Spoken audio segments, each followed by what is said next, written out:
Hola!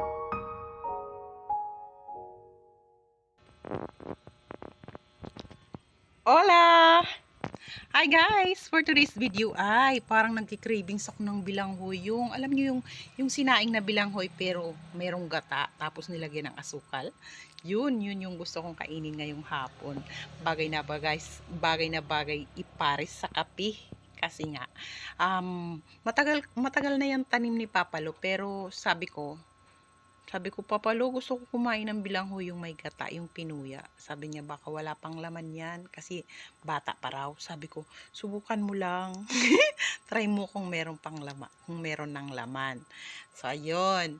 Kaya ayun, napilitan si Papalo bukad ng bilanghoy. At syempre, ayan na nga, no, nandito na tayo sa kabilang huyan. O, syempre, alam niyo naman si Papalo, masunurin. Iba talaga kapag